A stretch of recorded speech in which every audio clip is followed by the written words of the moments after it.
Électron Libre, une émission qui aborde les problématiques de l'environnement et plus précisément la place et le rôle de l'homme dans l'évolution de notre environnement en général, du climat, de la biodiversité aussi en particulier. Bonjour à tous. Aujourd'hui, autour de la table et dans le studio, donc nous avons les compères habituels, Jean-Paul Grosbois, forestier. Bonjour. Bonjour Jean-Paul. Gérard Galliot, donc scientifique. Si je puis dire, bonjour. Bonjour. Et puis Jean-Yves Crétin, donc, qui fut universitaire et qui est un écologue. Bonjour Jean-Yves. Bonjour. Voilà. Bien, la précédente émission, nous avons... Excusez-moi, j'excuse aussi Claude Farc qui est empêché aujourd'hui, qui habituellement participe et donc anime cette émission et donc je le remplace.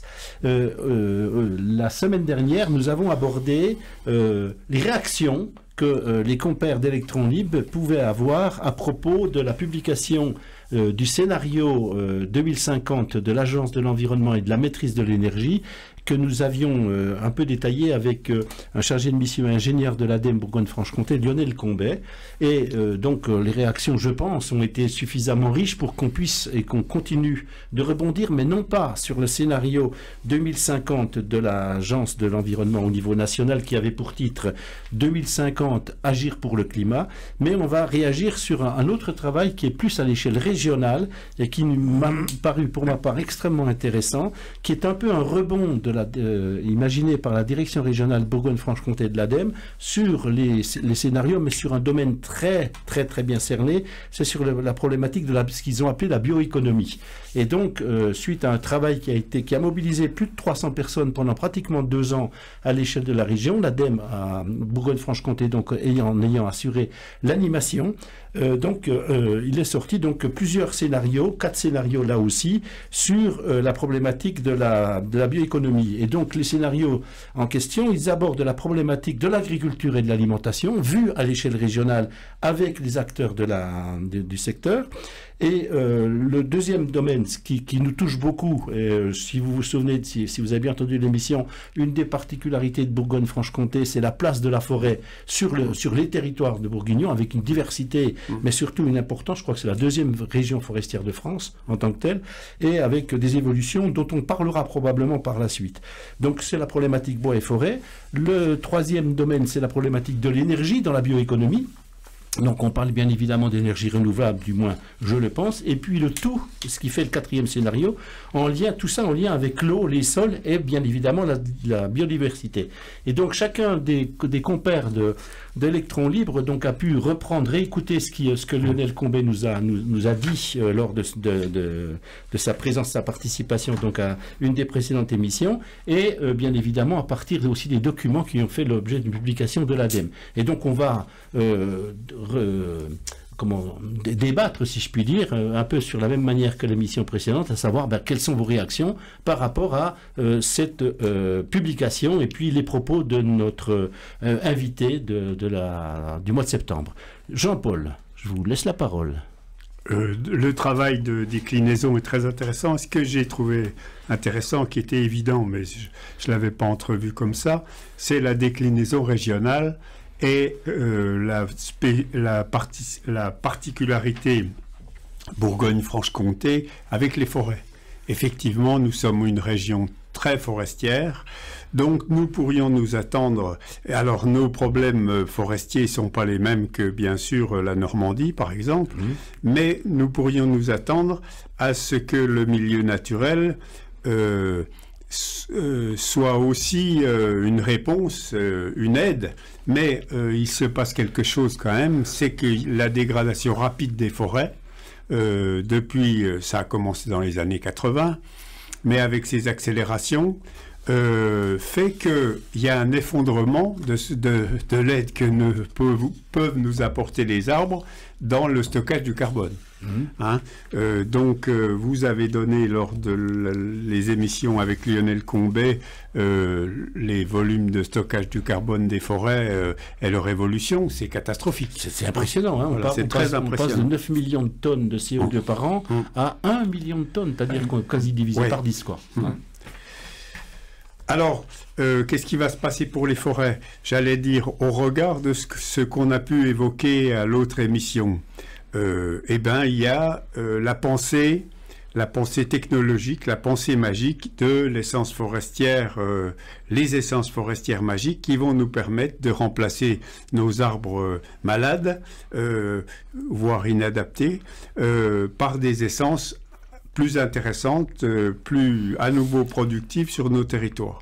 À mon avis, c'est une grave erreur. Voilà. Mais avant cela, il faut faire un état des lieux. Et l'état des lieux sur l'effondrement carbone, l'effondrement de la biodiversité n'est pas fait globalement. C'est-à-dire, il faut se mettre d'accord sur un état des lieux extrêmement dégradé avant de commencer d'imaginer de reconstruire quoi que ce soit. Et moi, je ne pense pas que les forestiers feront tout seuls. Je pense qu'il faut qu'il y ait autour des scientifiques. Il y a des scientifiques qui pensent des choses extrêmement, qui disent et qui pensent des choses extrêmement intéressantes, dans la mesure où on fait un état des lieux, qu'on accepte cet état des lieux. À partir de là, on peut essayer de recommencer à penser autrement. Et je pense que le changement, on a parlé du sens dans la première émission, le sens par rapport à la forêt, c'est qu'il faut renverser les choses. Les forêts ne sont pas notre mine de réserve de bois à disposition. La biodiversité, c'est pas une gentille danseuse pour regarder, c'est quelque chose d'indispensable pour notre avenir. Encore faut-il qu'on considère que les forêts ne sont pas la mine de réserve. Prenons simplement un exemple, le bois énergie. J'ai été acteur, quand j'étais à l'ADEME, des développements de politique de bois énergie.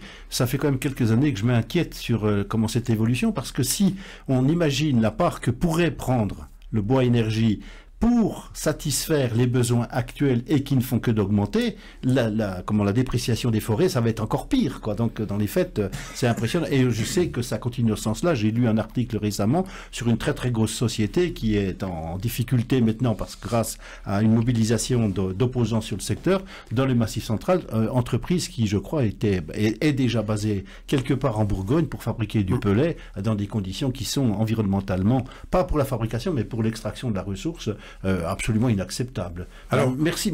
Pardon, Jean-Paul. Je voulais juste, sur le bois énergie, qui peut être une excellente idée quand elle est présentée dans les années 80 par l'ADEME, on part de bonnes idées qui pourraient permettre des actions locales très intéressantes, et on finit 40 ans après avec les Anglais qui font 7% de leur électricité avec une usine qui importe massivement du bois du Canada, du bois du Canada et des États-Unis, de forêts fragiles qu'on détruit. Et c'est ça qui est terrible. Quand on voit la part du bois qui occupe sur les ports, c'est assez impressionnant, effectivement. Gérard. Oui, c'est un peu compliqué parce que s'adapter aux particularités régionales, c'est pas toujours évident, sachant qu'on n'est pas apte dans notre territoire à produire tout ce qu'il faudrait pour les populations.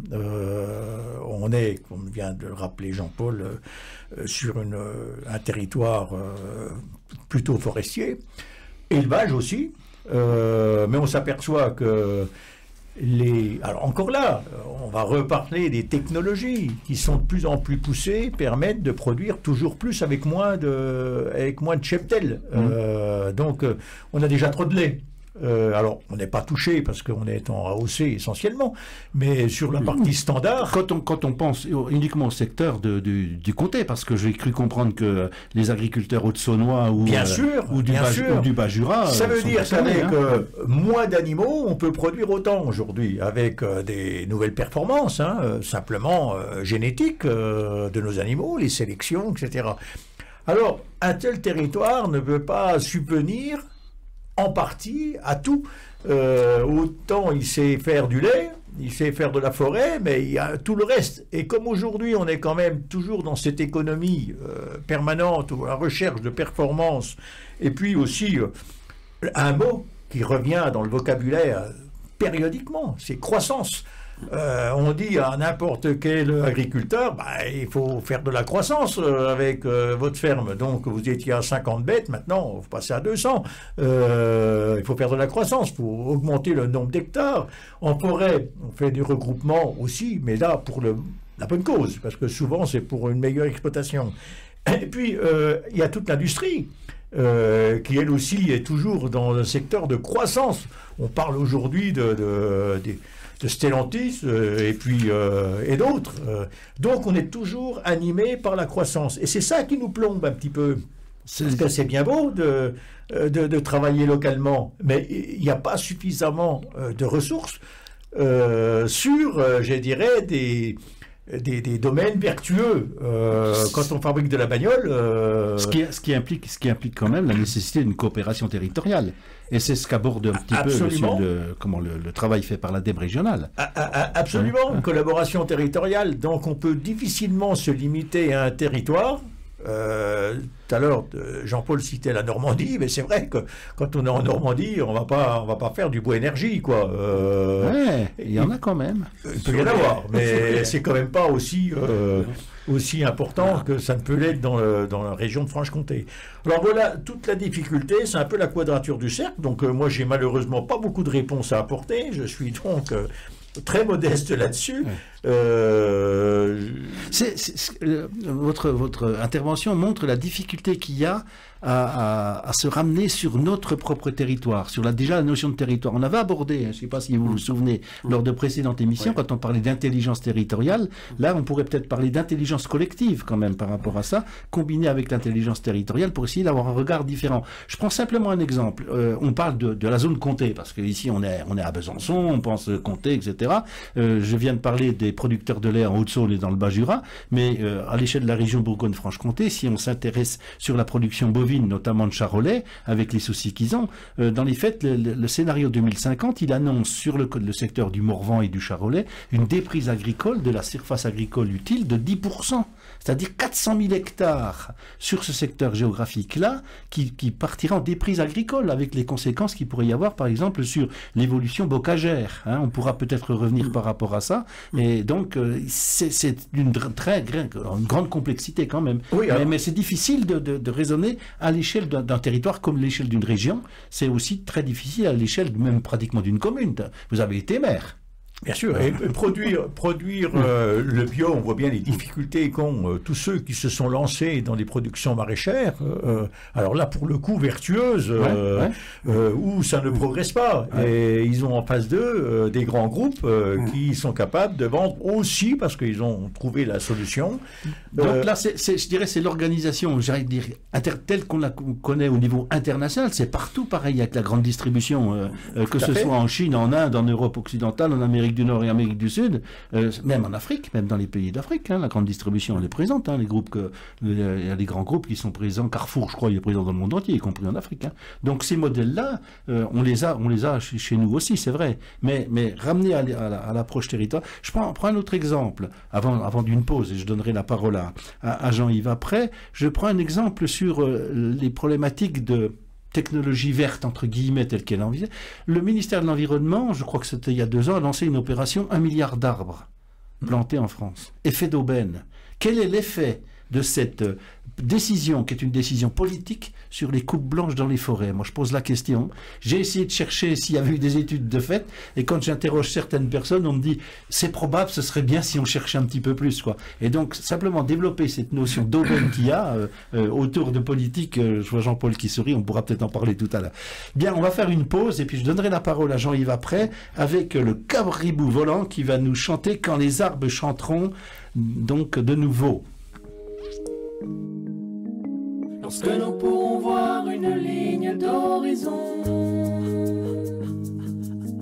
lorsque nous pourrons voir une ligne d'horizon, quand les arbres chanteront de nouveau, lorsque nous pourrons voir une ligne d'horizon, j'apprendrai à parler la langue des poissons pour plonger bien heureuse dans l'océan des mots. Lorsque nous pourrons voir une ligne d'horizon,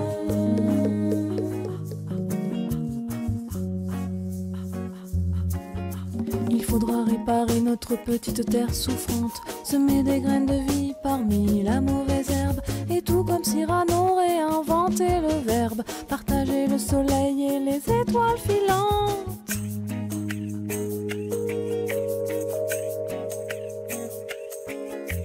quand les arbres chanteront de nouveau,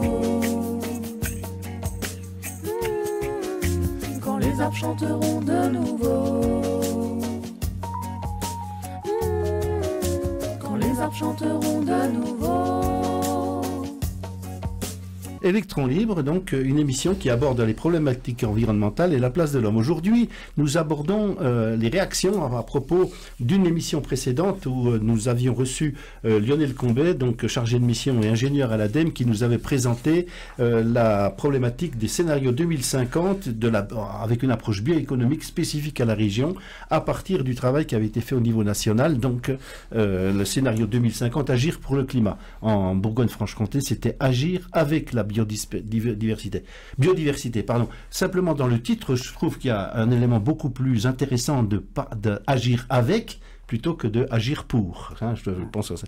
Et donc Jean-Paul Grosbois donc a réagi dans la première partie de l'émission, ainsi que Gérard, mais je n'ai pas donné la parole encore à Jean-Yves Donc, Jean-Yves, vous avez la parole. Oui, mais dans l'enregistrement que vous aviez produit, il me semble que c'est le deuxième enregistrement. Votre collègue de l'ADEME, enfin, oui, j'ai oublié son nom, mais Lionel Combet, voilà, avait dit faire avec la nature et pas contre. Oui. Et ça, c'est évidemment un leitmotiv qui devrait être chaque fois qu'on décide de quelque chose. Mais c'est en même temps la quadrature du cercle. Hein. Je reprends, je l'avais déjà dans mon texte, et Gérard en parlait de cette fameuse quadrature du cercle, qui est un problème mathématique qui n'est pas résolu, enfin, qui ne se résout pas facilement. Oui. Moi, je voudrais ramener, on parle de forêt et de pâturage, je voudrais ramener à des thèmes écologiques qui sont quand même les plus moteurs. C'est biodiversité et biomasse. Biodiversité, c'est le nombre d'espèces. La biomasse, c'est combien pèsent ces diverses espèces. Et on s'aperçoit que dans la forêt, au moins pour ce qui est du côté de la Franche-Comté, on a un certain nombre d'espèces qui sont en perdition au niveau de la forêt. Le frêne, condamné, l'épicéa, le sapin, condamné, le charme qui commence à avoir des problèmes suite aux sécheresses, certains chênes qui sont pas en très bonne santé, même les noisetiers qui sont un de ces 4 matins condamnés, le hêtre aussi. Oui. Qu'est-ce qui va nous rester comme forêt? Quand je vais à mes petits-enfants, peut-être mes arrière-petits-enfants si je vis assez longtemps, quand je leur dirai ce que je connaissais quand j'étais gosse, et ça n'aura plus rien à voir avec l'actualité. Donc on a une biodiversité qui s'effondre, biodiversité au sens large, c'est-à-dire aussi bien les espèces végétales exploitables, avec tous les guillemets qui s'imposent, arbres, mais tout le sous-étage de la forêt, tout ce qui fait vivre la forêt, tout ce qui vit avec la forêt, microbes, champignons, etc. Sol et taillis. Hein. Sol, taillis, l'ensemble. Donc si on met des billes, comme on dit vulgairement, sur la forêt, il faudrait encore que cette forêt soit en état suffisamment normal, hein, pas suffisamment peu attaqué par les insectes ravageurs, par exemple, pour qu'on ait, dans les années 50, un petit espoir d'en faire quelque chose, parce qu'une forêt, ça ne se fait pas comme ça, en claquant des doigts. Il faut 50, 60, 80 ans pour faire une forêt. Et puis, en termes de biomasse, alors, cette fois, et je reviens cette fois aux bestiaux, ce qu'il faut savoir, et c'est hallucinant, c'est même renversant, c'est que 96% de la biomasse des mammifères au niveau mondial, c'est les animaux domestiques et l'homme. 96% de la biomasse. Là-dedans, qu'est-ce qu'on va avoir? Quelques espèces de moutons, quelques espèces de vaches, si on veut, quelques espèces de chevaux, plus l'espèce humaine, les chats, chiens et confrères. On va avoir peut-être ici 40 espèces animales. Il y en a à peu près 2500, 3000 au sens large. C'est-à-dire qu'il y a 3000 espèces sauvages qui pèsent 4% de la biomasse. 4% de la biomasse mondiale. Donc on accapare littéralement le milieu naturel avec nos animaux domestiques et nous-mêmes. Et donc, quand on parle je ne sais plus où j'ai noté ça, parce que j'ai trop de notes sur mon sur mon cahier, mais quand on dit qu'on va perdre 400 000 hectares de pelouse ou de prairies, de surface agricole utile, parce qu'on va réduire nos cheptels, on voit bien qu'ici, il y a une sorte de... un puits. Tout va changer. Il faut s'habituer à imaginer que demain sera tellement différent d'aujourd'hui qu'on aura du mal à se reconnaître en se levant le matin. Ça veut dire qu'il faut agir, bien évidemment. Ça veut dire qu'il faut faire quelque chose maintenant, de telle façon qu'on comprenne bien que dans 10 ans, 15 ans ou 25 ans, quand on sera dans ces fameuses années 2050, si on n'a rien fait pour protéger et conserver, on est perdu. Ouais, mais on est perdu. J'ai souvent tendance à dire que, certes, je partage à 100%, même à 150% ce que vous venez de dire, mais en même temps, je pense qu'il faut aussi... La question, c'est comment arrêter ? Comment arrêter cette... Il faut se rendre compte des événements. Ce progrès, entre guillemets, parce que le terme est complètement usurpé à mon sens. Comment il faut faire pour s'arrêter ? Comment il faut faire pour remettre en cause, par exemple, l'évolution inexorable de la mobilité ? Hein, c'est quelque chose de terrible, quoi. Hein. Le grand, je dirais, le grand censeur, c'est l'argent. L'économie. C'est l'économie. Oui, l'argent étant un des outils de l'économie. Dès le moment où les transports aériens coûtent très cher, ça calme un petit peu. Dès le moment où on ne vend plus le lait, ça calme, malheureusement. Ça calme, je dirais malheureusement, parce qu'il y a des victimes derrière. Il ne faut pas les oublier. Tout à fait. Ne pas faire un voyage, bon, allez, ça passe. Mais une victime agricole, parce qu'ils ont investi, puis ils ne peuvent plus le rendre, ça devient dramatique. Mais c'est comme ça que ça s'arrête. Les choses s'arrêtent uniquement... Oui, c'est pour ça qu'on cherche à mettre en place des avions électriques, et puis qu'on annonce dans le Parlement le fait que bientôt les avions vont voyager avec du biocarburant. Voilà. Bon, le sujet n'est pas épuisé, hein, c'est évident. On pourrait encore en parler pendant relativement longtemps. Suite à ces deux émissions et puis ce qui vient d'être dit sur cette en quelque sorte table ronde, on pourrait presque parler d'une table ronde, elle est ovale. Hein, enfin bon. Donc on va peut-être essayer de voir, pour rebondir un tout petit peu de façon beaucoup plus précise sur la problématique de la forêt en Bourgogne-Franche-Comté, avec une lecture de gens qui sont dans le métier, entre guillemets, qui sont des observateurs, avec le parc naturel régional du Jura, par exemple, qui pourra venir nous faire part de sa préoccupation sur la problématique de la forêt et la place de la forêt dans les grandes évolutions aujourd'hui. Et puis, du côté scientifique, on verra pour trouver une personne qui pourra venir nous parler de la forêt, sur l'état de santé de la forêt, donc un diagnostic à caractère plutôt médical. Je vous remercie et puis à très bientôt.